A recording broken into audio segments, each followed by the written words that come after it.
know you don't smoke weed. I know this. But I'm gonna get you high today.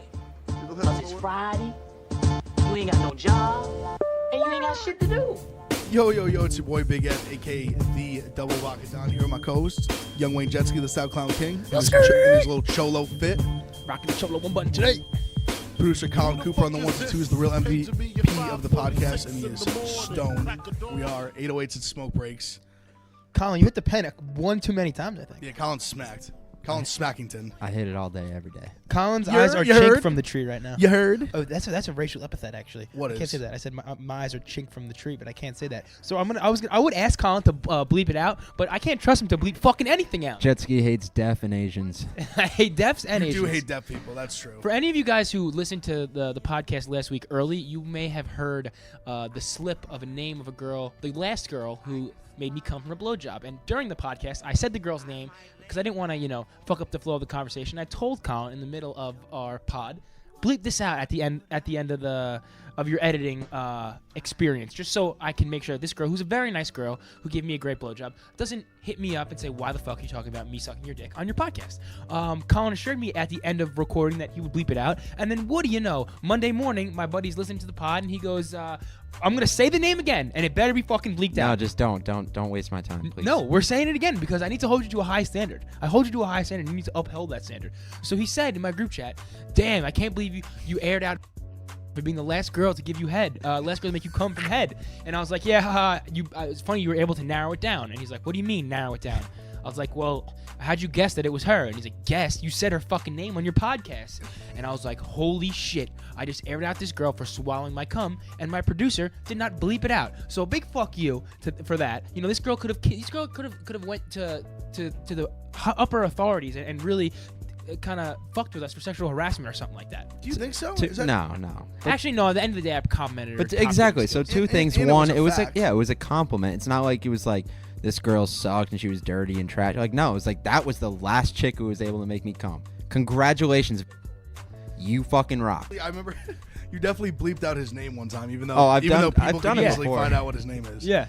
So you Yeah, bleep no, out I've my done it name, but before. not the. I even bleeped out It's Wonderful's name. Yeah, but you didn't bleep out the poor girl. I thought with the great mouth. I thought she needed the credit. Did it get back to her? I don't know No. because the first time I told the story about her when I passed out when we were having sex, someone who knew her was able to narrow it down to her and said that she knew. So I don't know if that same person listened to this podcast, but I assume one way or another she's gonna find out. It was also towards the end, and I was super pumped about the Mets World Series. So that's the why. Mets World Series. What are you talking about? What? Yeah, remember I was like, we need another World Series because the last time Jetski got blown by this girl was when the Mets were in the World Series. Ah. And I was like, blow him again. We need another Wait, World hold on a Series. second. I get high a lot. So we went over this that you have. Well, now it's all clicking back in my head. You said you hadn't gotten a blowjob that made you come in 4 years. 4 years. That's bananas. I know we I talked know. about this last episode. I'm just so dumb and I have so much stupid shit just roaming around in my brain. Yeah. It took me that 3 seconds to realize, did we talk about this last time? We did talk about this last time, and I remember you saying that. Yeah, but I think the problem is gonna be solved very soon. I have a feeling.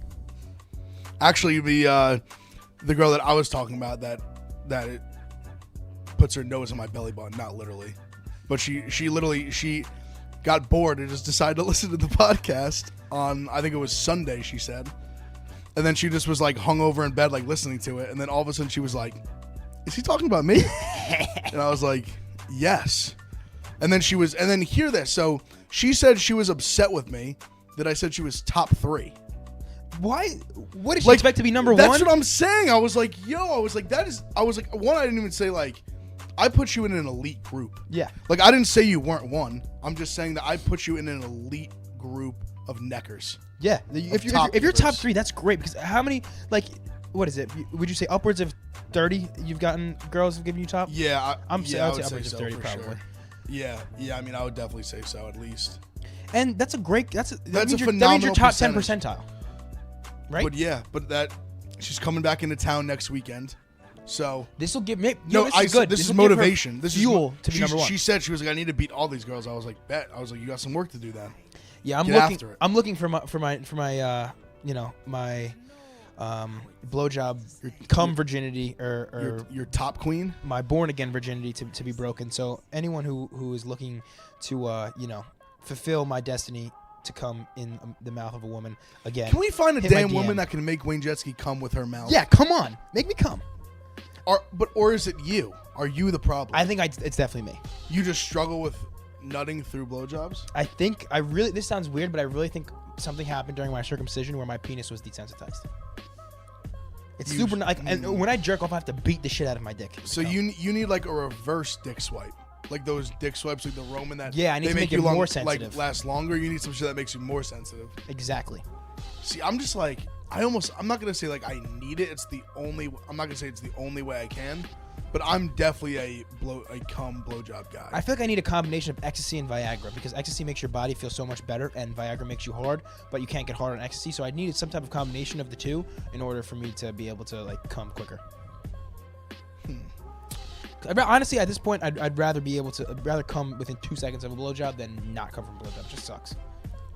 Yeah, it does. That's so true. There's such there's nothing worse when you've been drinking a lot and you have that moment of clarity that like she could suck my dick for like 12 hours straight. It could be the best blowjob ever and I'm just not going to come. And it's just not going to happen. I'm physically incapable of producing semen at the moment. And it's an awful feeling because you want to so bad. You are horny. You're hard. You really want to come and she's giving miraculous head and you just can't. That demoralizing. I remember I had to make the move a few times. You kind of lean up a little bit, a little tap on the shoulder. One of those, give her just on the side. Not happening, baby. Just like, yo, sweetheart, like, it's just not going to happen. It's not you, it's me. And then I've had ones where, like, after they'll try to kind of, like, kiss in your chest and all that, try to get you, like, a little back in the mood a little bit. And I'm just like, sweetheart, like, it ain't happening. Like I said, it's not you, it's me. Yeah, I gotta solve my problem. Well, regardless, we gotta bleep out those fucking names. So make sure that this girl doesn't get hurt because she's a sweet soul and she has a sweet fucking mouth. Anyway, moving on. Past weekend was Rolling Loud, New York City. Evan and Colin were not able to make it happen. What? It just always kills me when you call them Evan. Names. No, I don't mind it. It's honestly, it's weird. It's weird because like I've just never really been called Evan like ever. That's why it's our connection, man. I was always McDowell growing up. That's my last name. That's what all my boys still call me to this day. That's how I know like if you're really like my good friend, like before Barstool, like anything, you call me McDowell. Well, I'm your good friend. I call you. No, you are. But I'm just saying, like my pre-Barstool people, they all call me McDowell. Well, anyway, McDowell and Colin weren't able to. Did they ever call you Mickey D? Yeah, they ever call Mickey D? No, never. You have to shut that down early if they did. I mean, it just never was a thing. It was just McDowell always. Good. Well, these two fucks didn't come. I went both days. I went Saturday. I wanted to. I had to. Yeah, work. you had work. I had to work both. You both had work. I was working too. I had to stream. I had to do the gambling stream all day Saturday and a good portion of Sunday for the Yankee game and the witching hour of the 4:00 games in the NFL. Well, your boy was grinding. No, I'm not knocking you guys for going, but overall takeaways. I had never been to a rap festival. I mean, I don't really think there was rap festivals before Rolling Loud. This is the first time I was in New York. It was at Citi Field, kind of a bitch to get to from Jersey City / New York City. Actually, not that big because you take the train from Met to Wills Point. But it would have been a lot easier if it was at MetLife or somewhere like Randall's Island in the city. Saturday, I got there a little bit late. Got there a little bit late Sunday as well, but I went with two of my boys. First takeaways, security was super easy. That's festival security. That's what it is. I think this was one of the easiest. They play prevent defense, soft coverage. This was one of the easiest festivals that I've had experience getting drugs in ever in my entire life. And I've been to a lot of festivals. Just in the pocket? No. So I'm just going to be straight up. I'm going to be completely a blank slate and tell everybody what I was bringing in and what I was doing. So obviously, I brought in a little bit of weed.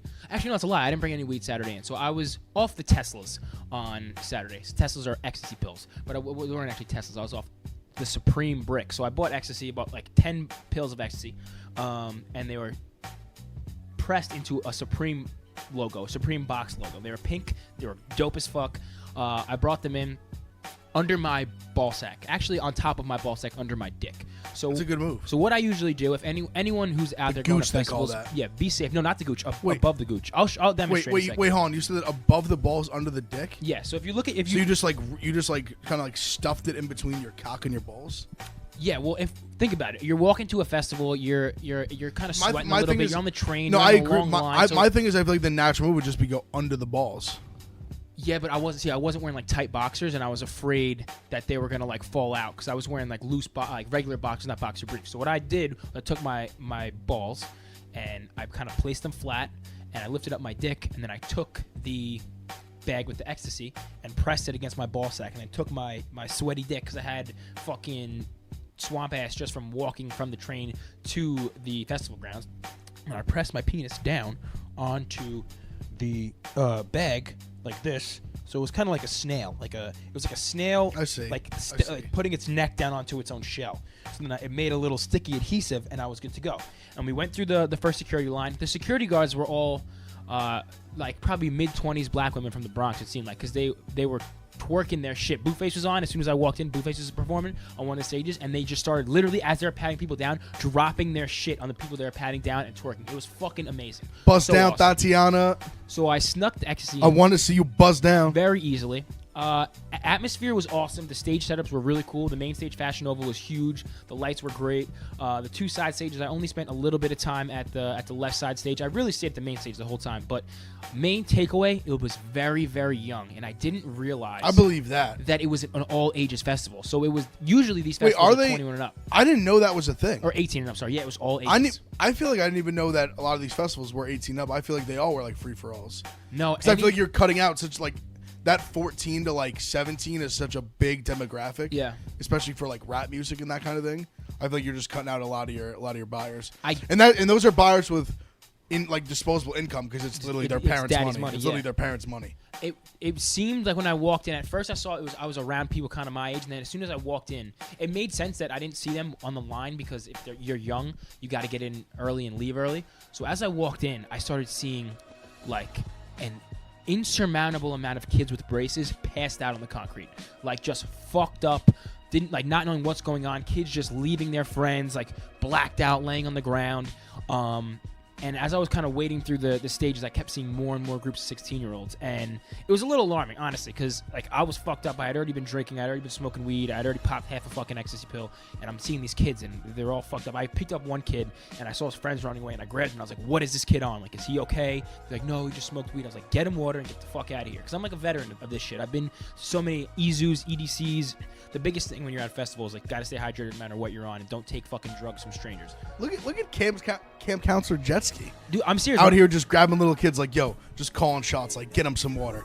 Get this kid over here. Is he good? What'd he take? That's what What's I do, he bro. on? I don't He want just anybody smoked to be weed. hurt. Get him some water. Fix him up.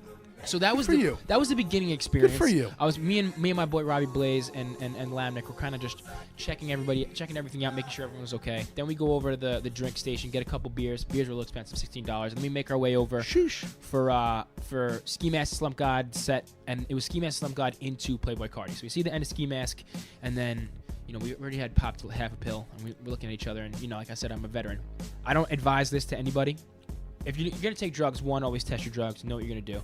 Me and my boys look at each other and we're like, it's time to get this going. Time to take the other half. We take another half. So we're one pill deep, and then Playboy Cardi comes on. The lights start to go down, and I really start fucking feeling it, man. I started feeling it at my feet, and it's fucking mosh pit time. Cardi just starts dropping pretty much everything from Die Lit, and then he dropped Magnolia, and the entire crowd went insane. Like my eyes just lit up, throwing people into each other. Like I was moshing, no hand, just throwing elbows, and then out of nowhere, like I feel something on my shoulder, and I feel like someone's chin on my shoulder, and I almost went to throw an elbow, and I look back, and it's this little Hispanic kid, and I was like, "He'd pass out on your shoulder?" No, he's just like leaning on my shoulder, like a little chipmunk, like this. And I'm like, what the hell are you doing? And he like sees me he saw me like pop the half the pill, and he's like, what did you just take? And I was like, ecstasy. And he's like, what does it feel like to be on ecstasy? I'm like, don't worry about it. Like, how young was he? He was 16. I was talking to him the whole time. And then I befriended this kid. And he was like my little brother for the entire rest of the festival. He was your festival brother? And he had never been to a festival before. I was talking about like what his hopes and dreams are. He said he wants to study business in college. And I was telling him, make sure you do good on your SATs. Basically like telling him it's okay if you skip questions on the SAT. Like we had this ridiculous question because I was off the You're talking about SAT strategy? Yeah, it was between sets, bro. I was off the mid Playboy Cardi set? Yeah, it was nuts. And then I asked him, like, you want to go in the mosh pit? And he's like, I've never been in a mosh pit before. And I was like, just come with me. Come and I in. grabbed this kid's fucking Come arm, with me, and we just son. start jumping, moshing. It was wild. It was a great time. Did you change his life? Was he? I think I changed his life. He became a full rager because we hung out all the way through Travis Scott's set. Travis Scott killed it. Here's the true test. Did you exchange numbers? No, I didn't exchange. I exchanged numbers with a different kid named Griffin, another 16-year-old. But he was a little more of a rager. So out here just getting little boys' numbers? Yeah. And then Griffin, huh? end of Saturday night, Travis Scott closed out. He dislocated his knee or something on stage, which was crazy. But still. Did he go down? Did he fall? He was running across the stage, and there was he always has props hanging, and he had a sign or something hanging from not a rafter, almost like a fucking dolly, and he grabbed it and he slipped and his knee gave out. Ooh. And he stopped the music and he was like, I just fucked myself up for you guys. And I didn't know what he was saying, and then the music cut out for a little bit, and I was like, fuck, is this show about to end? And then he had 3 people come on stage and they duct taped his knee around his jeans, made it super tight, and then he just finished his set kind of sitting down but still delivering the same energy, still screaming into the mic with his auto-tune mic. He sounded like a fucking, I don't know, SoundCloud demon. It was crazy. Travis put on a fucking show. Then afterwards, we go to leave, and my boy Rob's like, you guys want to go to a club in Queens? And I'm like, yeah, how far is it? He's like 30 minutes, it's $50 to get in, whatever. I paid $50 at the door. When I thought he meant club like something kind of like PhD or Lavo, like a normal New York City club. He brought us into a fucking boiler room, and it was all these tripped out people on ketamine, just not moving, swaying. Not exactly my vibe, but we ended up staying there until I don't know, fucking 6 in the morning. Not your vibe, but just hung out there for 8 hours. Yeah, well, we just kept eating more E. I went in there with 10 E pills, and I was planning on selling them. I was hoping. Jetski. I'm a businessman. What the fuck? So I was hoping to flip them, and we came out of the club, and we had 4 left for the next day. Good lord. Sorry, 3 left. But I didn't take them all myself. But that's just what happened. With fucking pulling up with 10 E-pills? I do this, bro. I do this I festival guess, shit. Apparently so. Fuck. Yeah, well. I've only done E once in my life. Yeah, I did.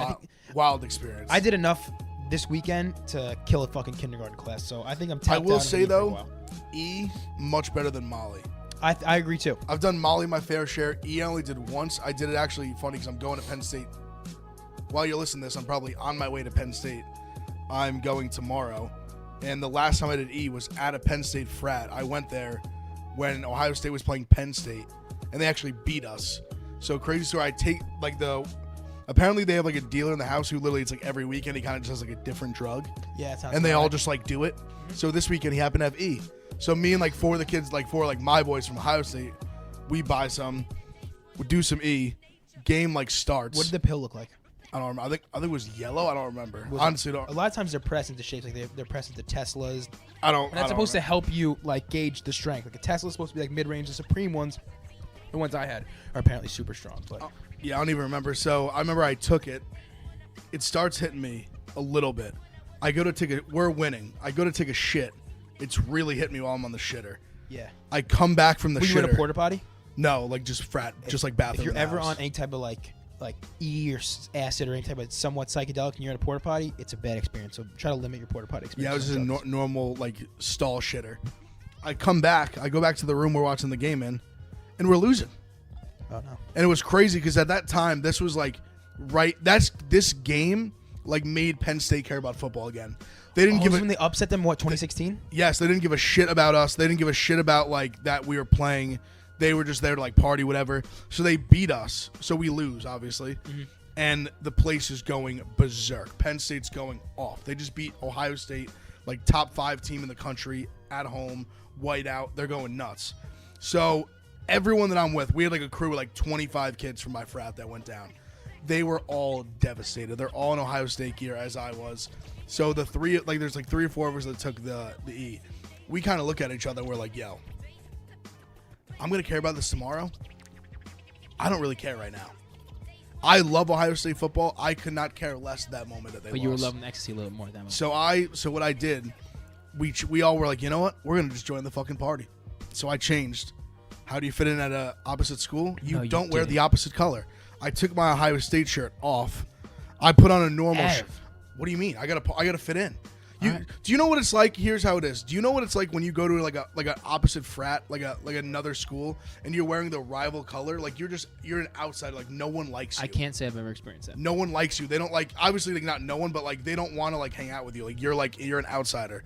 So when I took that sweatshirt off and put on just like a blank sweatshirt, you're a part of the party. And you were embraced by the. You're embraced by everyone. You can just have a great time. Girls actually want to fuck with you.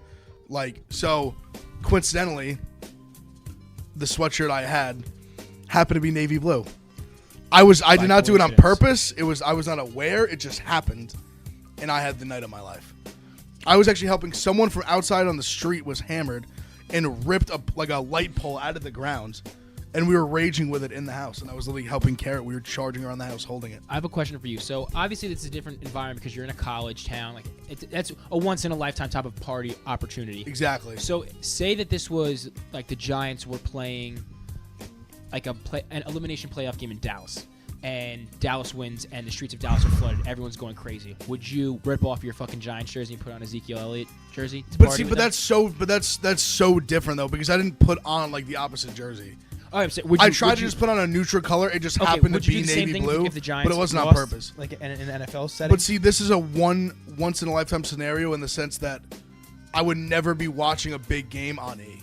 Well, one, I've never taken E in my life other than that day. Oh, I totally forgot about the whole ecstasy part. But that's like that was why. That was like that's the only reason I did it. Like if I wasn't on E, I would have been just like demoralized. All right, that makes sense then. It was like in my brain. I was so happy and just wanted to dance and party that I just didn't care. Sounds about right. And I felt so bad because it was so funny. I'm sitting in the room. I'm going nuts partying. All these people are going nuts. We're all partying, drinking, having a blast.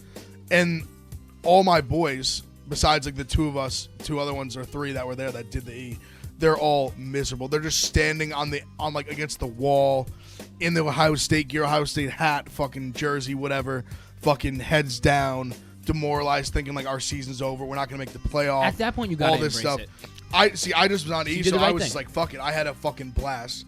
And then it was crazy because then we ended up not going to the Big Ten championship game. Penn State won the Big Ten championship game, and they still put us in the playoff over Penn State. So I guess you kind of, at the end of the day, you got the best of both worlds. Absolutely. Except for we just got the shit kicked out of us by Clemson. But that's another day. That's a different story. So I guess XC, anything from that. I don't know if I'd do XC again. I don't know. I will definitely be doing XC again.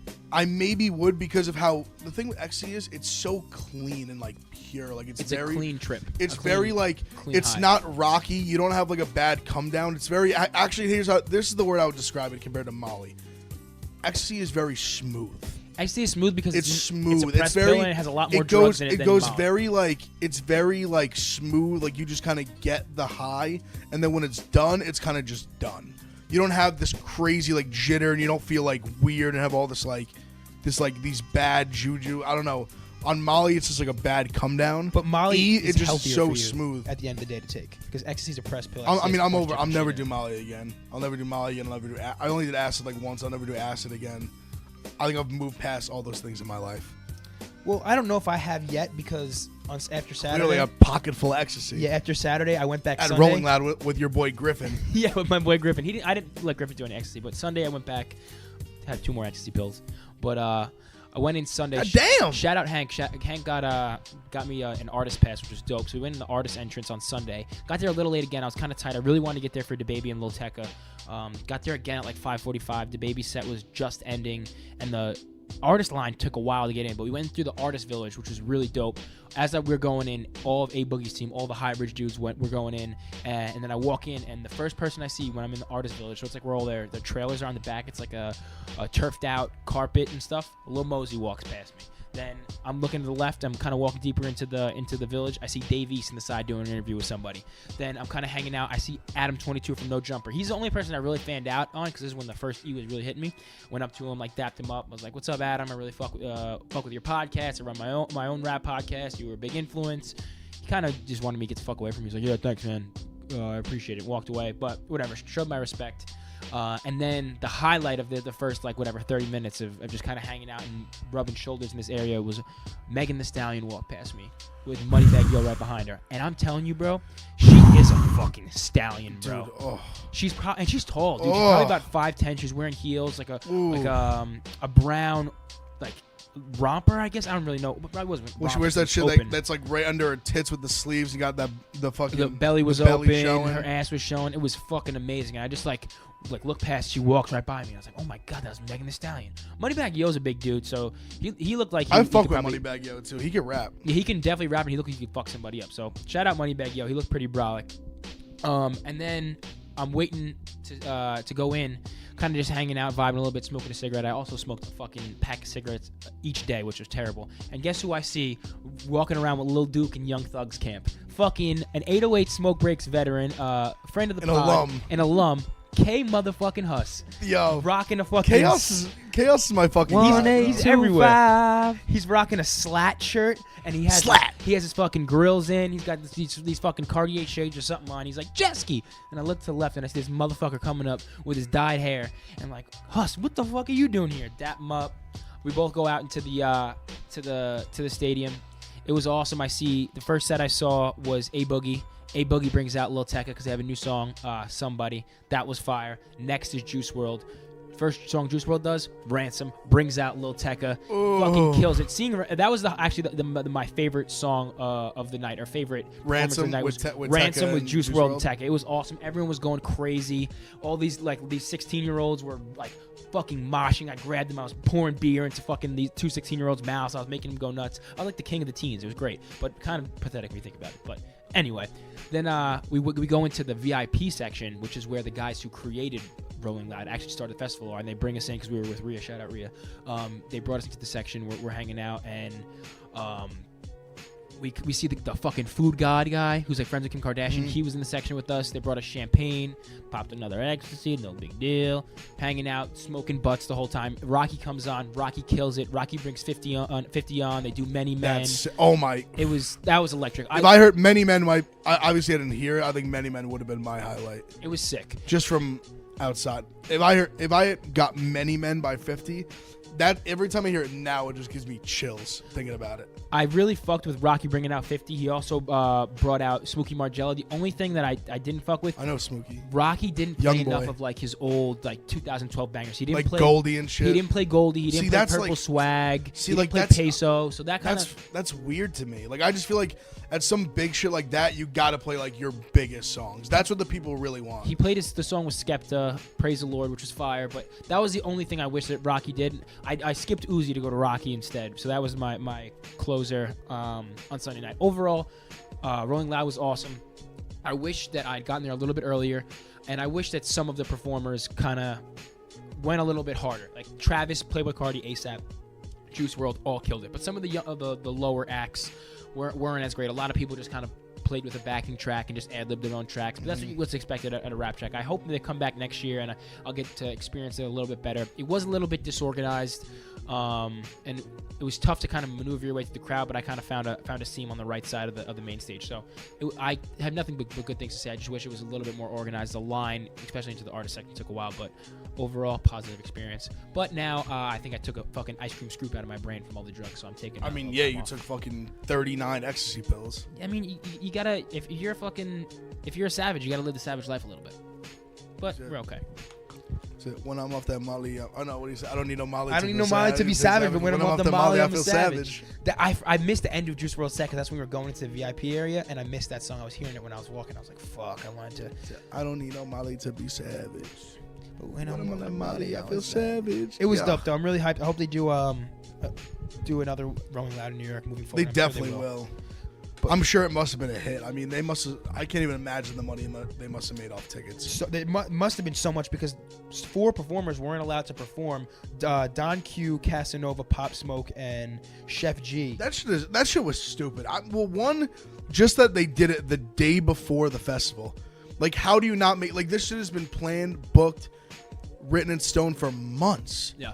Like, I just don't fathom how you make that call the day before. Yeah. And I mean, they don't even rap especially like Don Q. Obviously, all those guys, they rap about selling drugs and that shit. But it's not I don't see how you pick them and just be like, oh, this is where we draw the line. I think it was because of the Tekashi case. I think that gave the NYPD reason to crack down on rap. It was almost like they just picked New York rappers. Yeah, 100%. I just don't. That shit's fucking I stupid. think it was anybody with like a recent felony charge or something like that. I don't know, but those guys weren't allowed to perform, but they were still paid by the festival itself. So I guess that's good. These guys still got their money, but there were so many cops, bro. So many cops. A lot of drug sniffing dogs who were terrible at their job apparently, because you can't smell through my balls or my ass. Because on Sunday, actually, I had it in my balls and I was wearing even looser boxes and it fell out of my ball pocket and it started falling down my jeans and I had a hole in my jeans, so I grabbed it and I just fucking boofed it and put it in my ass cheeks. Smart, very smart. Good but move. I had to wash off the bag though. So But you didn't stuff it in your asshole, did you? not in my asshole, between just the cheeks. between the cheeks. All right, okay. So that was okay. good. That was good enough. I didn't need to put it in the whole hole. That would The asshole would have been a lot. Yeah, that would have just Unnecessary. Been, very unnecessary. And that would have just been me capping. I was gonna say I would just start to question whether you just like things up your butt. No, it wasn't up the butt. It was just in between the ass cheeks. So, Okay. so that was fine. But moving on from me taking drugs and putting it in my butt to go to rap concerts, we have a new development in the Tekashi saga, I guess, right? I mean, you could say that. I wouldn't full say like a development in terms of the case, obviously, but just Tekashi. We've talked about the documentary. I was thinking way back about the documentary that they would make in 20 years. Predicting it, essentially predicting that there being a Tekashi documentary. Well, they're making one right now. Yeah. There is a documentary. It's going to be a part of the Showtime series. It's actually 50 Cent's show. And it's going to be it's going to be a series where it's not, the whole thing is not about Tekashi. Tekashi is going to get one episode. I believe it's like 8 episodes. Yeah. And I think it's called A Moment in Time or something. And his is called Supervillain. It's like, yeah, it's A Moment in Time or something along those lines is the title of the series. And it's going to be just different stuff in history that they talk about. Yeah. And Tekashi is going to be in the case and everything is going to be one of them.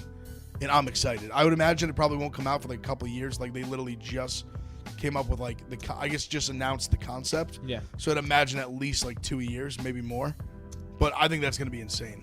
Just to get, as long as he's a part of it, or at least people like close to him are a part of it, it's going to be must. I don't think there's any way he's going to be. You think they're going to interview him for it? I think they try, especially because he doesn't want to do like witness protection and all that shit. He wants to like move on.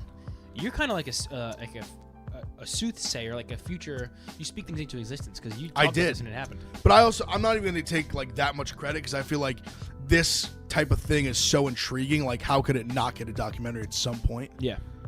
But also credit to me.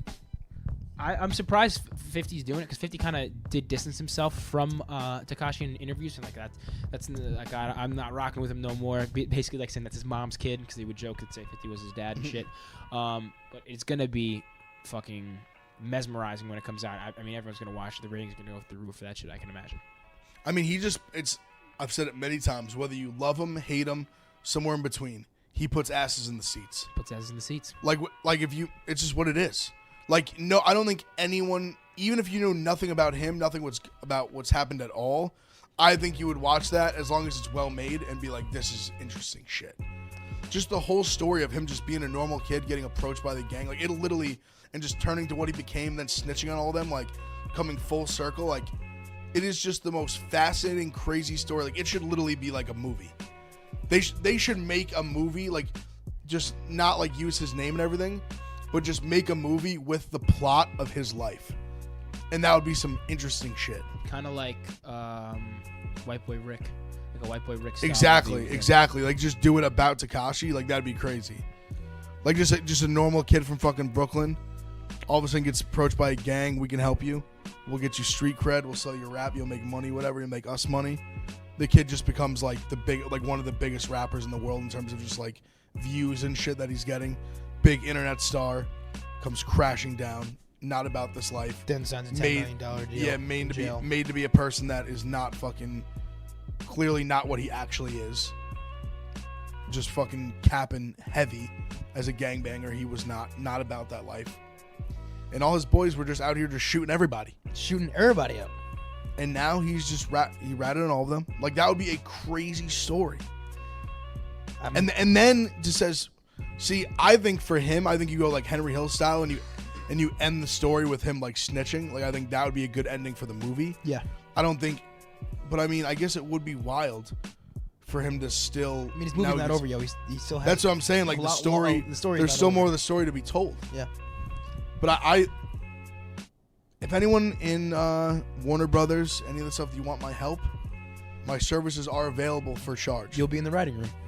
I would love to be in the writing room.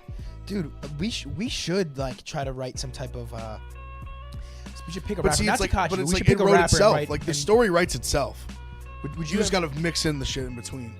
Would you ever write a? We should write a biopic, but like on a fake rapper biopic, like something like almost like Malibu's Most Wanted, where it's like a white rapper coming out of the suburbs, like fake struggle, like trying, but like almost making a mockery of like the white SoundCloud rapper. That could be like I could see that being a good like spoof movie. Yeah, like a 30-minute Netflix featurette. We'll workshop. Maybe we could write a movie about my life and how I became the SoundCloud's crooner. We could we could just fabricate me doing a bunch of drug deals and stuff, and Maybe we'll talk it into existence. we'll talk into existence. I like that. Someone who. How about this? We could maybe kind of like split the story. Like you'll be the guy, but you can take like my trapping story. Yeah. And you can use that for yourself. Okay, I like that. Actually, someone actually asked me I was doing a Twitch show today, and someone asked me. I won't do it this episode because we didn't talk about doing it. But next one, I've actually been getting it for like months. I need to do it. Maybe lock it in next episode. I need to tell the actual full story of The full trap story? of the trap story. Yes, the story. I'll tell the of- full Coastal Carolina trapping story. So- From front to back. I'm saying from when I started trapping, how it happened, to getting arrested, getting kicked out of school, the whole thing. Cops raiding my house, the whole nine. All right, so next episode we're gonna title it "True Life." I'm a Trap Star, the story of Big Ev, That's facts. and then you're gonna. That's a what we'll Fendi. open- That's a Fendi. That's a big Fendi. Big Fendi, Big bro. Fendi guap over here. Yo, tell me that's a fire ass. That is a name. fire ass rap name. Big Fendi. We got to get you on the track because we teased it the other day, not the other day. We were send me- interviewed Rude Jude. We had I had my interface and we were having you on the mic with the auto tune. It sounded pretty fire. Send me the beat. I need to hear the beat so I can write. I got you. Someone who's cashing that off the beats big right now, Tyga. Surprisingly, apparently, just inked a $41 million deal with Columbia. Does this surprise you? Do you think this is cap? Do you think this is a real thing? Because multiple news outlets are saying that he signed a $40 million deal. I mean, when you initially brought this to me before, my exact quote was, for music? Yeah, right. You got $41 million to make Tyga, to make music? He has club bangers. He has hits. I'm not like disrespecting him like entirely, but $41 million is a lot. That's like A lot. I heard Future got a $50 million deal. That's last an year. NFL contract. That's a hockey contract. Rappers don't get money like that. That's what I'm saying. Like that's athlete money. But the thing, when I first saw this, and then I was kind of mentally going back in my head, Tyga he's like a hit maker. He really is. No, and the hits are really that really is what gets you paid. I know, and it gets what Rack City, bitch. Rack City, bitch. Think about how many streams Rack City probably has. Oh my God. Or plays or Oh my buys. God. Singles like sales. It's crazy. Then he had Taste this past year with Offset. Yeah, that was a smash. That was a fucking smash. That was a smash. Out of here. What did he have between that and Rack City? He had to have had. He's had a couple. bunch, dude. He's had a lot of like just hit songs. But do you think he's so? Does that mean he's capable of like? Obviously, then you have to believe a label thinks he's capable of making them $41 million within the next X amount of years.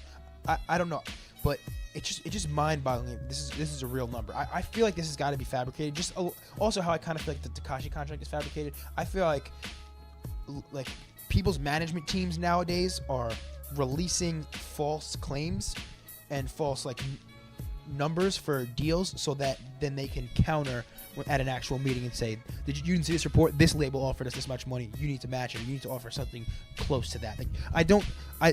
Off the rip, I don't think Tekashi got offered a $10 million deal. I don't think that Ty got offered $40 million. That's absolutely asinine. There's no way any fucking rapper should be getting $40 million locked up. I mean, I think it's a lot more realistic for Tekashi to get 10 than Ty to get 41. 100%. The only way Tyga should get 41 if he has like a fucking a new show coming out with Kris Jenner somehow, something tied into the Keeping Up with the Kardashians. The Kardashian bump is real. Is real. Real as fuck. And I think the whole Tyga Kylie drama that just started again with Kylie and Travis breaking up, I think that was fabricated by fucking Chris, and that's why Travis's highest in the room went to like number one, or was the number one most streamed single of all time. Kylie and Tyga are straight. They're Gucci. I mean Kylie and Travis. That's what I meant. Excuse me. Kylie and Travis are straight. They're right? Gucci. Because then Tyga's trolling so much with the fucking wearing Travis's shoes. I believe that Kris Jenner is the fucking puppeteer of Hollywood. Oh, dude, if you don't believe it, you're dumb. It's crazy. She is the mastermind of everything. She is a genius. A marketing genius. I mean, it's kind of like the same with Beyonce and Jay-Z did it. What with? All that cheating shit, and all like the breaking I up. think that was real. No, They I had think he footage might have released actually of Solange beating the shit out of him. But but I'm saying they fabricated I think they fabricated a lot of it. I don't know, man. I don't know about that. I think that one was actually real, but I'm saying I think like for the album they really like gassed it up. I guess so. Like they ain't breaking up. I just don't. If Jay and Hove break up, like who's got a real hope for love? I mean, I Come think on. at that point they can't break up just because they're worth so much money together, and they're like they're like black royalty, and they literally are like the They richest, absolutely are black royalty. They got to be the richest like black people. They're in the world, royalty, right? period. But when you think about it, they're like a black power couple. There's no way they would like let anything get between like their dynasty and being able. Hell no. Like I wouldn't either. Jay's now like just buying out rappers' contracts who are in shady deals. Like Uzi bought him out. Like I'm pretty sure he did the same thing. With Rock Nation. He did, with the Rock Nation management contracts, he's just buying everyone out of their deals to kind of like help them, and he's helping his people, which is fucking sick. And I just don't see anything that I think they're untouchable now. I feel like him and Beyonce probably sat down and he's probably said to her like, if I'm fucking around, that we just can't fuck up our legs. You can't fuck the money up. Like you can never get out. You know, because And then they let it out for the album. Dude, if you're a billionaire, you're cheating on your wife. I'm sorry, it's happening. Like there's just too much access to infinite vagina. I mean, yeah. But it's like it's not even a billionaire thing. Like he's had infinite access to vagina for multiple decades. Yes, but it's like being a fucking king. Like he's literally a king amongst men. Like he can have. Of course. I mean, now it's like different. I mean, he has been for some time, but obviously now he like literally is like the king. Do you think he gets? That's the thing. That's the question. Do you think he gets tired of like fucking Beyonce? Like at the same time, like saying he could cheat at any moment. I don't think I could ever get tired of fucking Beyonce. I think you can get tired of like basically anyone. At some point, you're like you can't like. What's the saying? Like find me like the hottest girl on the planet. Like or I don't think it's the hottest girl on the planet, but it's like find me like basically like find me like a really hot girl and like I'll show you like I'll find you a guy that's been tired of fucking her. I can see that. I guess so. I mean, I think if you fuck a girl like 200 times, 1,000,000 times, it's not going to be anywhere near the first time. That's for damn sure. do you think there's any woman that you like, one woman that you would you could pick that you would not get tired of fucking no matter what? If you have enough sex with the same hole, you're gonna get sick of it. I think you'd have to feel the vagina first. I think having good pussy is a real thing. I don't think that's a myth. I think that's true too. Like there's you feel it. Like there's hot girls that have whack ass pussy. It's true, and I wonder if it's a weird thing, like because it's not their fault. But the hot girls, a lot of times, like, if a hot girl has whack pussy, she's not gonna know because she's so hot, and no one's gonna tell her. Yep. Like, she doesn't know. Like, she's like a fucking dead fish because 100%. you're just like, fuck it. I'm like fucking this beautiful girl with a rocking body. She doesn't know what to do with it, but like we're just gonna let it rock. Because if you have a banging ass chick, you're never gonna tell her like you're bad at sex. You're always gonna tell them like, and if they ever ask you like, am I the best you ever had? You're just gonna fucking lie to them. You're gonna be like, of course, babe. Have you ever lied to a girl and told her she was the best you ever had when she wasn't? No. Have you ever told a girl period that she was the best you ever had? No. Wow. I've definitely lied to girls and told them. No, I've never. Colin, have you? I believe so. Yeah. I just try. I don't know. I try not to like gas them up too much, if that makes sense. For the reason of their own ego, or you want, like, you don't want their ego getting big, or you want to protect them? Both. It depends on the person, on the circumstance. Yeah, I get in the habit of, like, I get drunk, and if I'm having sex with the girl, I'll say stupid shit. Because I don't want like I'm gonna put a baby inside you. I just don't want them to get. I don't want them to think like, for example, say if a girl was like crazy good at giving head, I don't want her to use it against me as like use it as like not blackmail, but like you said I gave you the best head you ever had, like that. Not even like that. I don't want her to use the giving me a blowjob as like a crutch. I don't want her to start being like, all right, like you ain't getting head. Like if I just do something that like pisses her off. Oh, okay, because she knows how good. Like how much I love it and how much I need that shit and how much I want it. I don't want her getting a big head about it, and I don't want her like flexing no that pun muscle. intended. Yeah, wow, pretty good. I feel like you do have to praise a woman when it is fire. No. You praise, but I've never said like that was the best I've ever had. I don't know if we've had this discussion before. Have you ever had a woman who can't self-lubricate? Not really. Who they can't get wet? Not really. I don't know if I've told this story before, but I had one girl who was bad, real bad, like a bad chick. And if she was able to self-lubricate, I probably would have married her. But like we would just have sex, and it was like dry. And I know it wasn't fucking me, dude. I know it wasn't me, like because she was loving it. Like she would get on top of me, ride me, and she would be like losing her mind, screaming, making noises. But it felt like I was like fucking a dry sponge. I don't know, and it hurt my dick. Like, my dick would literally have like red marks after because it would be physically God. dry. Did you not use lube? Rug burn pussy? I've never needed to use lube. Well, that's when you need to when a girl can't. This girl was 25 years old. Yeah, but you still just use You lube. still use lube for it. All right, well, usually I was. That's a great super bad line, though. Yeah. And he's like, lube? You brought lube? Yeah, These girls are 18. They're good to go. They're not dried up. Like that's exactly the mindset I had. Like I was thinking, I'm not gonna like stop over mid-sex, be like, oh, let me go over to CVS and get some fucking KY jelly. Like in the middle, we were. But drunk I think and it's did you fucking- fuck her more than once? Yeah, I fucked her a lot of times. But I'm saying that after the first time, I feel like you might have maybe have some I on should have. deck. Yeah, I should have known. Keep some kind of Preemptively. on the nightstand, in the drawer, a little something. She even said it one time. She was like, we should use lube, and I was like, no, you should just like, I don't know, not be fucking dry in the Sahara. Damn, you're just hating on her, bro. I'm not hating on her. She was a beautiful girl, so Yeah, hot. and you're saying her pussy was whack as fuck. She had rug burn pussy. It wasn't her sex skills were bad. Her physical pussy was bad. Yeah, she had rug burn pussy. It's tough. It's terrible. It sucks for her. We're talking about sex a lot in this podcast. I know it's heartbreaking. I don't think it's heartbreaking because that's also one of our topics. Well, I was gonna say having a fucking girl with rug burn pussy is heartbreaking, Oh. especially if she's very attractive. Yeah, that's definitely.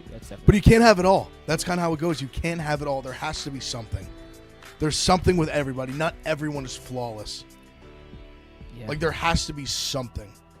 Yeah, like me, I have squirrel brain. I have ADHD, and I'm never gonna remember to text you back if you're a girl. I'm never gonna remember like your birthday. I might have fucking a little bit of schizophrenia. It's fine. It's okay though. I'm a degenerate. Yeah. I'm an absolute degenerate in like so many ways. I'll probably never be able to put together like a nice mortgage and like buy us a house because I'll just lose all my money gambling. Does your gambling like losses? Does it ever like creep up into the back of your head that like down the road you might fuck up like the loan, like the loan for your house or something like that? Like you might fuck up and like screw up your like family's retirement fund or something. No, because I don't have one. I'm saying, are you thinking that far in the future? Like I might have to stop gambling when I'm 30 because if I don't, I'm gonna be dipping into to little Ev's fucking college fund. No, to- 'cause one, I don't know if Throw they'll- something on the over for the Giants and the Redskins. I'm someone I don't like to count my chickens before they hatch. As I know it right now, there's no little Ev, and I don't plan on there being one anytime in the near future. So I'm gonna gamble my ass off because it's all I have. It's my only hobby. It's what I like to do. It's your job. 2, it's a big part of my job now. It's crazy. So I don't like. I'll be gambling streaming tonight. I'll be gambling tomorrow. Well, I gamble every day. I'll be on the stream today, tomorrow. Well, no, tomorrow I'm going. How does your mom feel about your gambling being part of your job? She doesn't know.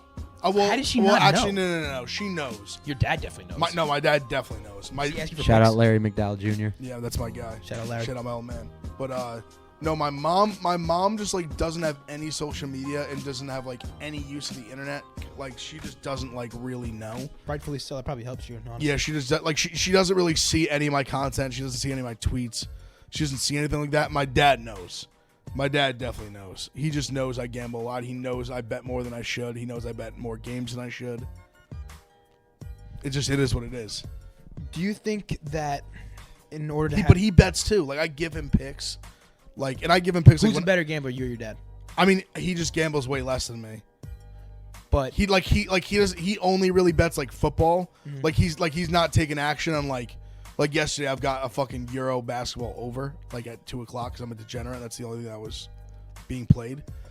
well, I'm sure also though you wouldn't be doing that if you were working a regular job, like because it's part of your job. Oh no, it's I part of what you're still doing. would be. You think so? Probably not as much, but I still would be betting like every day. Still betting every day, but you wouldn't be doing like fucking. Well, I wouldn't be doing Japanese these live baseball streams. and shit. Yeah, probably not. Maybe. When was the first bet you placed?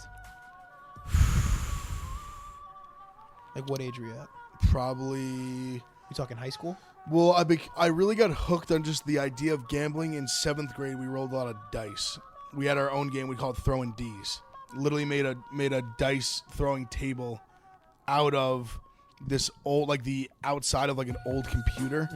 That's like make it flat. And we had the rules of the game on it. And we would just throw dice on it. And I remember I fucking I remember I got 50. I had no money. Obviously, I was like 12 years old. I got $50 from my grandpa for like my birthday, like a week or two before, and I had the $50 bill, and I just happened to have it. Lost every dime of it. Was devastated. Lost all $50. Damn. So then, I'm at my best friend's house, and their whole family have like 3 boys. Like, all my best friends. They're so we're all playing. Like, there's probably like 5 or 6 of us there. Their mom finds out we're playing. She makes them give me the money back. I was hyped. But yeah, that was the first time I really got into just gambling. You didn't even learn your lesson. That's kind of fucked. Nah, but God rest her soul. R.I.P. Mrs. Warner, like my second mom. But yeah, she gave me $50. She gave me the $50 back. She made them give back to me, and that was awesome. That's cool, man. First sports bet was probably in like high school, because my dad would bet a lot. My dad would ask me what I like, stuff like that. So I got into it through that. I used to feel like my uncle. My dad, actually, my grandpa would ask me a lot. My grandpa likes to gamble a lot, and he would like call me on like a Sunday and be like, "What do you like today?" Because I was just really into football, really into sports. He would just be like, "Who do I like?" I would just tell him what I liked. The rest is history. Here I am. All right. I mean, that kind of almost feels heartwarming at the end of the day, which it sounds terrible to me that your gambling addiction is heartwarming to me because it brought your family in closer. But I wouldn't say it brought us closer. They just opened me up to the world. But my dad and my grandpa aren't like degenerates. You were like, I wouldn't go as far as saying they're degenerates. I'm a degenerate. Like how my grandpa says it. Like we like to bet it a little bit. Like my grandpa plays Keno every day, all that stuff. But like he's like Keno. Like Quick Draw. Oh, okay. Keno is kind of like the initial name, but yeah, like Quick Draw, all that shit. But I remember he would always be like, yeah, like we like to bet whatever, but he's like, we wouldn't bet on the 2 ants. Like we're not like the type, like we're not trying to bet on 2 ants crossing the room. And I'm like, I'll bet on that shit. I bet the one on the right will dust that one on the left, little bitch ass ant. My goal, it shouldn't be a goal for 2020. I want to be a recreational gambler. I feel like I'm missing out a little bit here. I don't want to see. You don't have to bet like me. Like just on a Sunday, take like one game. Okay, that's gonna be my New Year's resolution. On a Saturday, to pick up another fucking vice that I spend money on. Take like one game. So moving forward, these next maybe I'm not gonna start next week. Next paycheck. Next paycheck. I'll ride with me tonight. Me and Marty have this guy. We have a sharp, who's been really good. I gotta go out to dinner with a female tonight, so I cannot bet money. But you don't gotta put it up front. That's the point. That's the beauty of it. That's the beauty of gambling with a bookie. You don't have to put the money up front. I've done that before. Like I've thrown like my boy Satch at $50. He's like, "Yo, you wanna add $50 to my bet right now?" And I'm like, "Yeah." So I've done that, but I've never I kind of think I want my own account or to share an account with someone. I could get you an account. We'll talk about we're gonna work on this. I'm gonna turn Jetski into a degenerate. I can't wait. Honestly, let me tell you something. I know I'm due for a stinker. I've strung together 3 very good weeks in a row. So are you kind of like pacing yourself to take a hit? Pacing, no. Preparing, yes. As in mentally preparing. Here's not a good financially. question. What percentage of your bi-weekly paycheck do you allot to gambling? Is there a percentage? It's not that simple. Like I would say none, because I don't like. I mean, a degenerate gambler. I'm not a financial advisor. I'm the opposite. Okay, that's true. I'm not allocating anything. I'm just praying to God. I'm just praying to God I don't lose my shirt. Are you worried more about do you spend more on food in a given week or gambling? Gambling. Easy. On a normal week, gambling. Wow. I've just strung together 3 weeks, and I basically went even like 3 weeks ago. Went up like not crazy. So gambling is your biggest non-rent expense? 1,000,000%, yes. Are you spending more gambling than on rent per month? That's different because actually not. More. If you have more? Yeah, for sure. I would say Damn. average, because I mean my rent right now is like $1,200. So and if I lost like $300 in a week, I'd be like, oh, that's not bad. Okay, but that's not every month though. I mean, like for example, like this week, I'll definitely be less than that, because in the last 3 weeks, I'm probably net over $2,000. So like last week, I went up like $1,500 last week. So like I've had a nice run. I went up like $600-700 the week before, like not too bad. What's the most you've had to pay out the bookie in the last year? In a week? What's the most you had to pay actually pay out? Oh, I've gone down. I've had multiple weeks that I've like finished the week down over $2,000. Fuck, dude. Like a lot. Like I've had in March Madness, I went down like almost $5,000 in like a 2-week span. Dude, I don't know if I want to do this now. Like, but see, I bet like you wouldn't have to do what I do. Like I bet like $250 a game. Damn. And then bet like 30 games. Like on a Saturday, I'm betting like at least 15 college football games. So at Rolling Loud, I just fucking like this weekend between all the fucking E and like the beer and the cigarettes and the weed, I dropped like $400. And like it's bothering me that I spent that much money. But see, to me, like me and Marty look at each other every day and we're like, how do people that not gamble? How do you not have so much money? I don't know really. Because we sit there and I'm like, yo, if I didn't gamble, I would have so much fucking money. I have you no find other idea. ways to spend it, dude. I just have no idea how like people who don't gamble don't have like all their money. So what did you lose this weekend? Saturday, Sunday? I won. Like I've won the last like 3 weeks. Okay. But I'm saying I could easily have like on like a bad one like over $1,000. Maybe I would just party. Maybe you would just party more. I guess that's the end of the But day. like you already party hard. I party pretty hard. I don't even go out like a ton. Honestly, I don't go out in the city a ton. I have a theory that maybe like the gambling itself is almost like it's a high essentially. So I probably spend more on I was gonna say more on alcohol, but that's probably not true. But I was gonna say maybe because you get this natural high off gambling, you don't need to like get as fucked up and go out as hard. But then again, I've seen you fucking blacked out. So like, like every weekend I see you out in Hoboken, Nick, you're rocked. Yeah, I mean, I feel like I've become much more of like I've gone very away from casual drinking. And now I pretty much I'll drink like once a week, and when I drink, I just like I get fucking hammered. I just guzzle vodka down my throat. All right. Well, I'm gonna decide that I'm not going to go full-fledged gambling, but I'm gonna put myself that once a week, twice a month. I'm gonna try to gamble because I don't gamble at all. So I'm gonna try to start doing that. Start slow. So next week we're gonna sit here on the pod and we're gonna pick a game that I'm gonna put money on. Let's go. We'll pick a Thursday night football game. We'll decide where I'm gonna put money. Let's go. Love that. Sound good? If you're listening to this, I really hope the Chiefs won tonight. I really hope the Chiefs won by 3 or more. They're winning. They're playing the fucking Broncos, man. The Chiefs are banged up, coming off 2 losses on the road in Denver. Broncos They've got a lot of injuries, but I'm still taking the Chiefs. All right. Well, hopefully you can make me some type. We'll actually see. People are going to see how bad of a night I had. I'm on the Chiefs. I'm on the Winnipeg Jets. I'm on UCLA plus 3.5 and money line. And I hammered the New York Yankees tonight. Hammered. Are you a good gambling coach for me? Are you someone to get me into this game? Yeah, because I understand. I know the game. I understand the game. I am the game. I do believe that, dude. Because even when I've watched sports with you, you seem like you're very like even your analysis, your in-game analysis is pretty on point. I am the game. I know the game. I appreciate that. I live and breathe it. It's all I know. It's all I like. Should we go get high now? Yeah, man. Let's get fucking smacked, bro. Smacky dacky.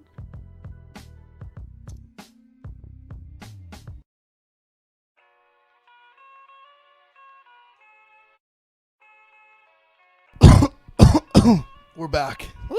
We're back. Just rip that weed pen a little bit more. I ripped the jewel because I fucking relapsed.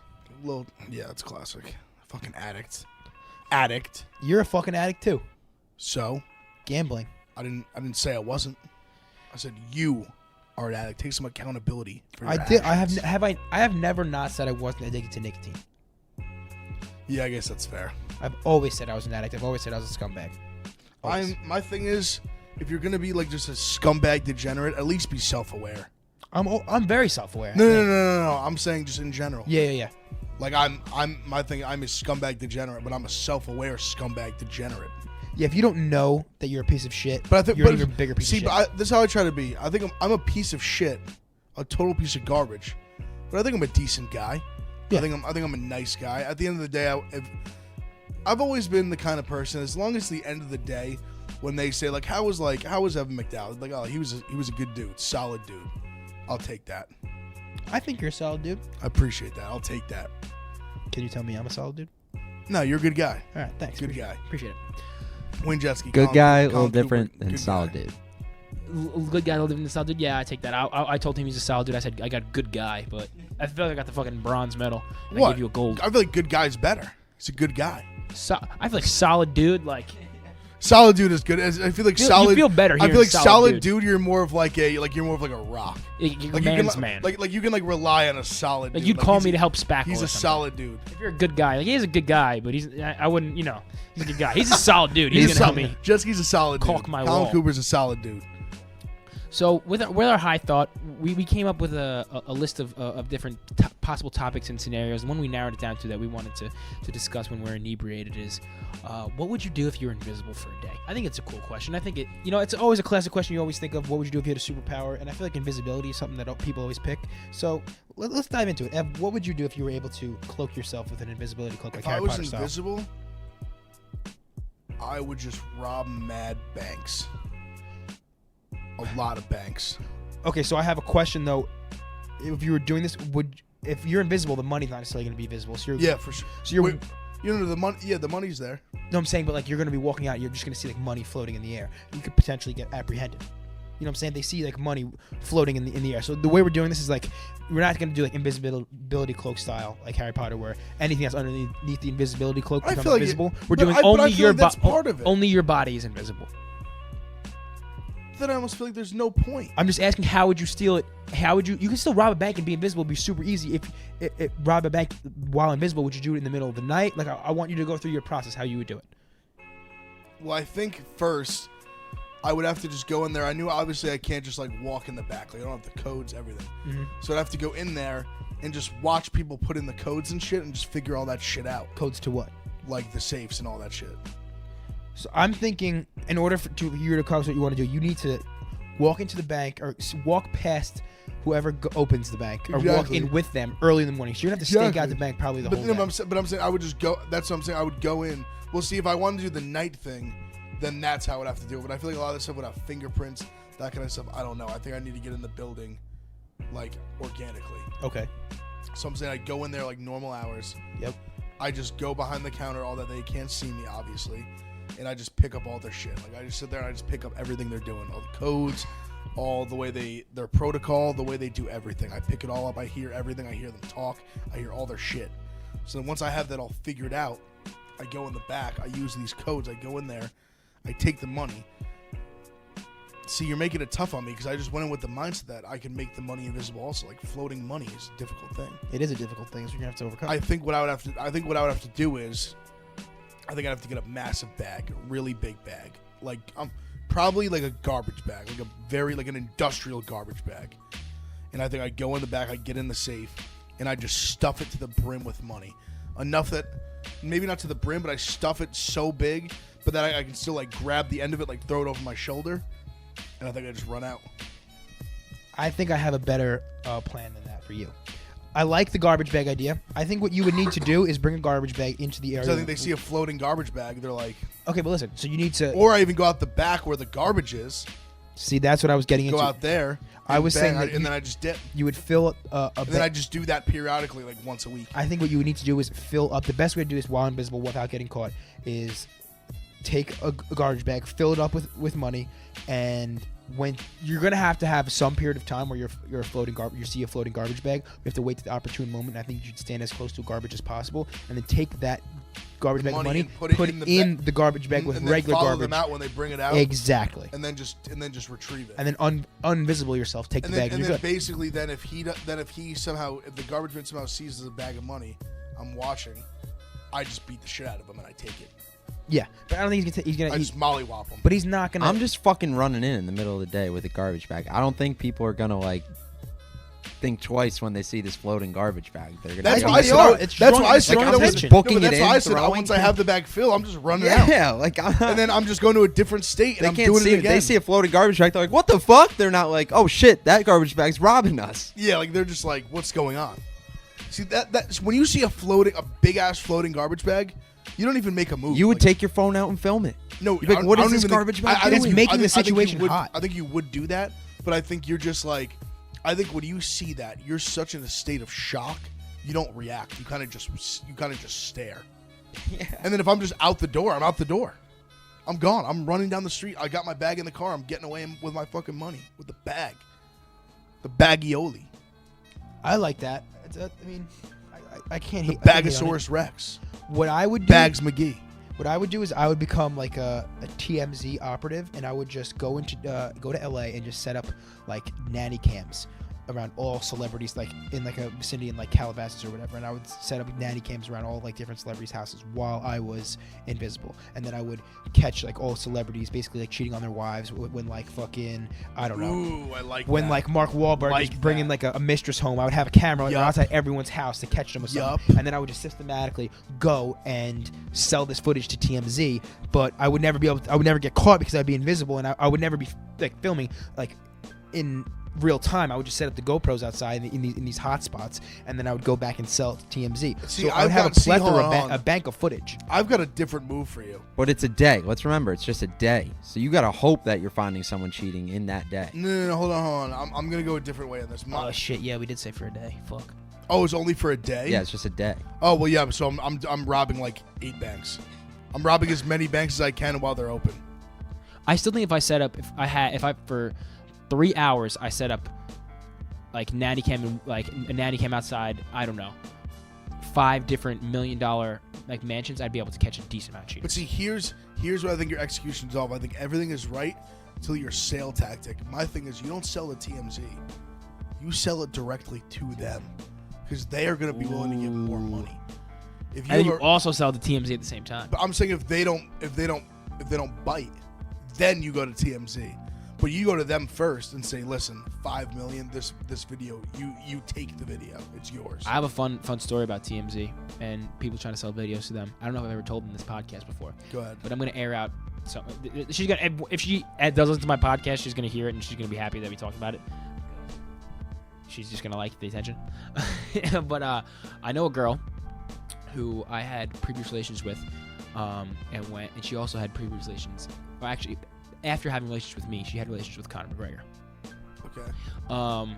And when she had relations with Conor McGregor, it was after he had beat the case here when he like threw the And keep in mind, McGregor has had a loyal girlfriend since before he was anything. loyal girlfriend, baby mama, everything. D Devlin, I believe her name is. Yeah. So remember when McGregor got in trouble for the whole throwing the dolly through Yep. like Khabib's Mhm. For sure. bus and shit? Well, he came to New York, somehow beat that case or got it not dismissed or put down to a lesser charge, whatever. He was in the club celebrating in New York, and he saw this girl that I know that I had previously had relations with, and he pulled her out of the club, brought her back to his penthouse, and took her cell phone because as a famous rich man, that's what you should do when you're cheating on your wife. Yeah, very smart. And he, had a night with this young lady. Then the young lady woke up before Connor did, and she went through the apartment and found her phone. Then she laid back in bed with Mr. McGregor and started fucking popping off selfies like it was champagne at One Oak. Just selfie. Honestly, that's like, genius. With him and his face in it, with his body in it. Like I didn't see the one with his face, but she showed me the one with his like chest piece. He does a very specific tattoo. Yeah, I saw his chest Very tattoo specific. and his fucking McGregor's hung. He has fucking torqued dick. He was sleeping with a fucking full rock. And then I guess she left, and then she went to TMZ or contacted TMZ and tried to sell the photos to TMZ. TMZ then didn't get back to her. She didn't hear anything from TMZ. She's like, all right, whatever. Maybe they're not biting. Then someone from Connor's team reaches out to her and says, what will it take to get these photos like out of your hands? There needs to be a way to figure this out, and Connor has a family. We need to get rid of these and come to a agreement that these can't be made public. So this time, at this moment, she's talking to my friends, my boys, like, what should I do? How much money should I ask them for? And they're all just like, I don't know, ask them for like $5,000, ask them for $2,000, whatever. Like, just ask them for a nominal amount of money. Okay, but listen, she then asks him for $250K. I would have said $1 million. Okay, but listen. I'm saying it's a negotiation. You start high, they start low, you meet in the middle. But then his lawyer comes back. You just gave us a monetary amount. This is bribery. If you try to sell these photos, we're hitting you with a lawsuit. She never sees any money. She doesn't get a fucking dollar out of him. And the reason why they found out is because TMZ apparently has a deal, I guess, with McGregor. TMZ alerted McGregor's team that someone was trying to sell these photos. So what she did was, by getting too greedy and asking for $250,000, she fucked herself out of getting any money. I'm sure if she had asked for, said like, $5,000, or said, I have student loans, if you could help me out with that would help, not even giving a monetary amount, he would have kicked her some money. But having the fucking balls, the audacity to ask for $250,000, he's just gonna say fuck you, I think she skimped. I would have said $1 million. Then that's even worse. Like I think McGregor's probably so used to this happening. But do you think there's part of it that do you think like they played her? Like, do you think that it's not real? What do you mean that it's not real? Because what do you mean like bribery? Like they literally came to him. I definitely think she probably got scared. They came to her. She definitely got scared by the lawyer a little bit, I would say, for sure. That's what I'm saying. 'Cause I just feel like there's no way that. How is that on her? But like you literally approached her about these pictures because she approached TMZ and TMZ alerted. But that's like a thing. Like people do that. Like how is that all of a sudden like? I think it's where is it illegal? Okay, maybe it's not illegal. I don't know. I'm not saying that's not my argument. My argument is that she got greedy and fucked up, and if she didn't, but I'm saying ask for that much money, she would have gotten. But I'm saying I don't think she's fucked up for asking for the money. I think she might have fucked up by asking for that much. No, I think she really dude. I just said 3 times in a row I would want $1 million. But you're not gonna. But think about it realistically. Like McGregor, that shows that McGregor has definitely dealt with this before. So he's probably kicked like $5 grand, $2 grand to a couple girls here and there. I'm sure that's chump change for him. He doesn't give a fuck. But you're asking for $250,000. That's like a slap in the face. I don't think it is. She didn't get him. She didn't get him pregnant. Like dudes pay girls like $40 grand to get abortions. Like they're not paying a girl who sucked you off $20,000. I'm saying $1 million. Obviously that's crazy. But like you say $250,000, I'm thinking all right. I start with $250,000. Maybe we get this to like 50, 100. Like I don't know. I don't know what the going rate is when you're that famous to like not have pictures of your dick and you fucking other chicks all over the internet. Apparently not $250,000. But I'm saying I think that they finessed her. Like I think she could have been like, suck my dick. Like I'll sell him. Like what are you gonna do about it? Like I guess they could sue, but I don't see what they could really like sue for. Because then at that point, then you can just like counter sue, and it can just become a whole thing like. Because they can be like, oh, like you're like slandering like a family man. I'll be like, yo, like you fucked me, like we fucked. That's fact. Yeah, but I'm sure that he has like an agreement with his wife where he's like, I'm just gonna fuck on the side. You should be happy with it and be okay with all this money. I don't know. I mean, maybe. Well, maybe if she was invisible. Also, honestly, something I want to go back to before I forget. Do you think TMZ must just have like contracts with like celebrities? Celebrities, yeah. That just like. I'll pay you like $100 grand a year, and if you just get anything by me, you just give it. You like don't post it for sure, and you like send it directly to me. Definitely. Because now that just opened my mind, I was like, yo, TMZ's probably making a killing just off that alone. Mm-hmm. Oh, like they must have so many celebrities, just contracts with celebrities that they just get money to just not post bad shit about them, and that if they do get any bad shit about them, they immediately relay it to them. Yeah. Exactly what it is, like what it was, like who said it. It's kind of interesting how like that opened up my eyes. Like that finding out about that story opened my eyes that TMZ is kind of like a double agent at the same time. No, that's exactly that was like the biggest thing. That was the biggest takeaway I had from what you said. That TMZ alerted them. They're literally like an NFL. They're like a league. They're like they're like the fucking NBA. What? They're like a reverse NBA. How so? Like they like not. I'm just saying like a sports league. It's almost like they get paid contracts to just like not fuck people over, or almost like how the NBA can find the players NBA. while Saying the also NBA was them. stupid. It was more just like it's like I don't even know how to describe it. It says they have like you said, a double agent. Like it's like they're like an entertainment business on one side, all the paparazzi, all that shit. Then on the other side, they're also like a PR team. They're literally a PR team. They literally just like stop you. They just get paid to not fuck people over and not like expose them. Yeah. Well, genius. I guess TMZ's fucking genius. That also the whole TMZ thing. Like I'm realizing that now puts a hole in my invisibility plot. Because like I would just get TMZ. Like TMZ would probably, if I'm going after big name celebrities, they probably have deals with TMZ. So I think you won the Day of Invisibility challenge, or deciding who has a better All plan. I'm trying to do is just get the bag, bro. I think I just want the fucking bag. bag. In theory, mine sounded good, but you won. I just want to go to a bank, go to a bunch of banks, get a bunch of fucking money, and just live like an asshole for the rest of my life. That sounds pretty good, doesn't it? It does sound pretty good. I'll just gamble a lot. I'll just hang out, do cool shit. We already kind of do cool shit, and you just hang out and gamble, but you'd have a lot more money. I would do like a lot more cool shit that I didn't have. Much cooler shit. Much cooler, like clothes and stuff. And it'd be my own. What is that supposed to mean? Just saying, if you have more money, you have cooler clothes. I'm not dissing your fit right now. I'm just saying you.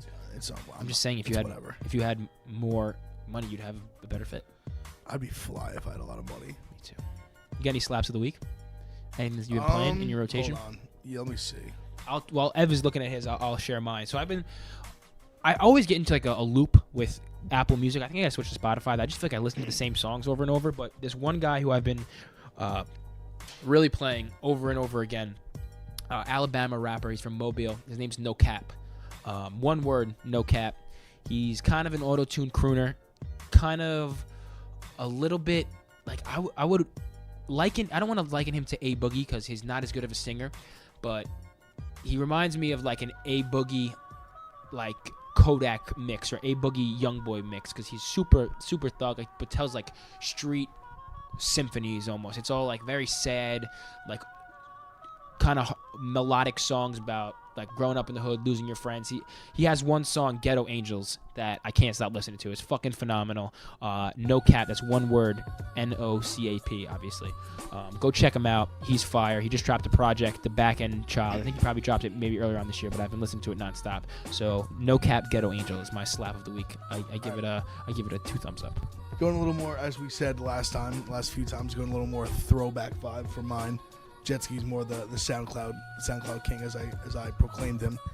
We're going to Red Nation by The Game and Lil Wayne. I believe this came out when I was in high school. It's such a banger. It's just, it's like kind of annoying me that you haven't heard it. I'm sure I've heard it. I just like I said, I don't put old music in my rotation because I'm always trying to listen to new shit. Like, this beat is so fucking hard. What the fuck is this? What is this song that they're sampling called? Zombie Nation, yeah. That is pretty fire. Very, very topical that I'm going to Penn State this week in their song Zombie Nation. Fucking Cincinnati hats in the sky. Don't ask why. And the Air Max 95s. Walk on the moon. Flow hotter than June. It's so good. That's fire. All right, I'll put that in my And rotation. I just love there's this one part. Yeah, Lil Wayne goes off too. On the hook. Lil Wayne's great on the hook. And Game is this one part. So one of my best friends, shout out my boy Frank Wonder, bought he had a Nissan in high school. A Nissan, like an old ass Nissan Sentra. And there's this one part when he's like, and I keep a hood like this Phantom is a Nissan. And it's so fucking hard, and we used to love that shit, like bumping it in his car. Red Nation, The Game, Lil Wayne, great song. And honestly, another The Game, Lil Wayne combo, My Life. Banger. I fuck with My Life. Banger. I definitely know that one. Bump both of those this weekend. Was this like a mixtape? Was this on a Wayne mixtape? Was this on like a Game mixtape? This is definitely not album cut. Like, there's no way that the was on Red an album. Nation, I think, was on. Well, I know My Life, I think, was on LAX. I remember My Life, but I don't. I think Red Nation, it might have been an album. There's no way that was cleared for an album. What? Like that. Oh, with the Zombie Nation sample. No way. I don't know. I think it's like, it might have been a single. Let me see. I'll look it up right now, actually. But I'm pretty sure. Well, is it on Apple Music? Yeah. Then it was definitely okay. Then I guess it was cleared. It could have been. It was on. Actually, I think there's a. Probably a mixtape cut. Let me see. That's what I'm saying. I know it. Yeah, it came out in 2011.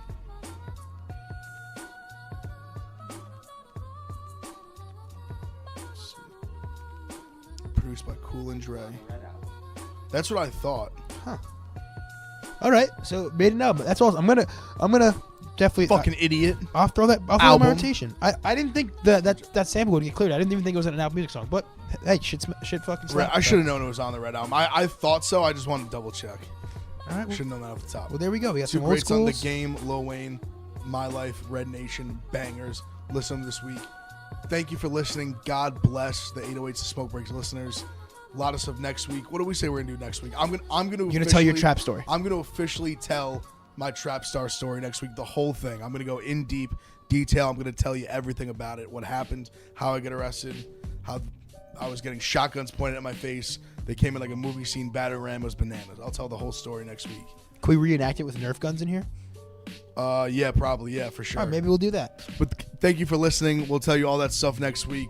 808, follow us at 808 Smoke Breaks, Twitter, Instagram, all that. Like, subscribe, download, show us love. Follow us at Double Vodka Don, at Wayne Jetski with 2 eyes, right? No, Wayne Jetski 2 eyes on Twitter, on Instagram Wayne 2_Jetski.